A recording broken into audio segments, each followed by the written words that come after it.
Okay, so I'll be evaluating Forster's speech. Let me start by saying that Forster, I thought it was, you presented a wonderful context for your speech. Your mom and your bad auntie, I mean, you provided enough information in that impromptu speech to provide some character in there of, just kind of starting to build that insight into how your grandma, or not your grandma, your auntie might have created this interesting experience for you. And so the way that you kind of introed her, I was getting even more curious to see what was this experience that you were going to tell us that she had done to you, but then your experience turned out to be good. It's probably what your intro. So I thought that was great. I didn't detect really any ums or ahs, so if there was anything in there, it's not by me. I didn't really detect it. I think because maybe I was so engrossed in your story that I was waiting for the punchline, and so that you did a great job, drawing the audience in. At least you drew me in. That one time that I think you started telling the story at the beginning, and then you paused and you said, "Let me back this up." I did not find that disruptive because I think you did a great job doing so. You paused, you got yourself back on track. And someone like me, if I were to lose my place, I would probably start to panic and get really, fear in my fear zone. And so you did a great job there. I think that you did good with your pauses, as I mentioned earlier. The story I thought for impromptu was it was like you prepared for it, and so maybe you have more of these great stories to tell. I would probably suggest, if I were to suggest anything, I think that you did a good job with the eye contact. I did notice that sometimes your phrases, like the last word of your statements and phrases tend to kind of go low. And so if you can just keep consistent, don't go low at the end. I know people tend to do that, other speakers too, but I did notice that was that one thing that maybe you could try to improve on. But other than that, great speech. I really enjoyed hearing your punchline, your story, and your lesson. Awesome. Yeah. Awesome. I think I forgot to ask for the timing constraints of Okay. evaluation. It's chirping anyway. So, evaluations are 2 to 3 minutes, so the evaluator will see the green light at 2 minutes, yellow at 2.5, red at 3, and then they'll have till 3 minutes, 30 seconds to end the evaluation. All right.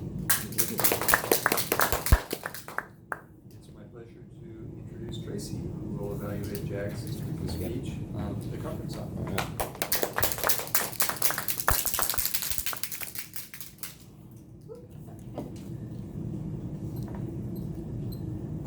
Fellow Toastmasters, and especially you, Jack, thank you for giving me this opportunity to evaluate your talk today. And thank you for speaking to us. I appreciate your slant on things, hearing how you think, because it's so different from, how I think.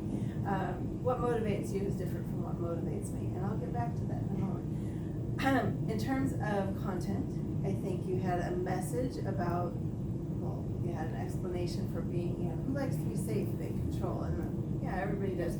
So now you're relatable. I assume that you also like to be feeling safe and in control. But you queried the audience, which brought us in, and you gave a good explanation, a good definition of what that comfort zone is. And I thought it was a really apt description. And mechanics were great. You had good volume. I could hear you in the back. You had great use of a pause at the beginning. It was a really long pause, but it was very effective. I don't know if you were trying to do that or just sorting your thoughts, but it worked. I did see a little bit of reliance on notes, more than typical for you, I think. And as you walked through your speech, you talked about these 3 or 4, I guess, concentric. I envision them as concentric zones. I would like actually to have seen you just scribble something on the board real quick, or maybe a sheet of paper or something, some kind of visual. But most important, I would like to know how and why, more than I did. I heard your speech about moving from this zone to that zone to that zone. But what's the key? You kind of hinted at it, but I think in the first case, you said you move into the fear zone, I think, where there's a lack of confidence. But but how do we get into the fear zone? Is that by raising our hand? Is that by coming to the meeting? Is that just saying yes to every opportunity? I mean, I don't know. I would like to have heard more about that. And then we moved to the learning zone and the growth zone through actions, I assume, that we take, but it wasn't super clear. Like, go from this, you have this action, and you move to this zone, and then this action, and you move to this zone. I think that would have been kind of cool. And something that could stick with us even in our jobs. We go back to our desks and we think, oh, I could take that risk. You know, whatever it is, I'm gonna say yes. I'm gonna go to that occasion, whatever it is.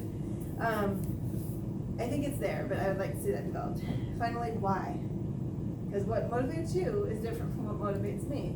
You're, from what I know, growth for growth's sake, a lot, and discipline for this, what that brings you. And what would motivate me, I think, and I'm not sure if this is true for everybody, you know, I'm different, I'm sure, from everybody else, we all are, but the why to have your comfort zone challenged and to get into that growth and learning and all that is so that your comfort zone gets bigger, right? So if you'd like to be comfortable, make that comfort zone bigger, right? I think that would have been a really good driver for why we should do what you're suggesting, take the leap and do the actions and move through the zones.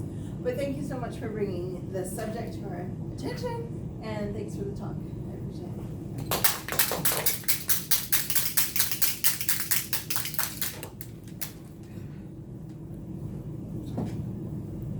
Okay. If I could get the timers for the board, please, on the evaluations.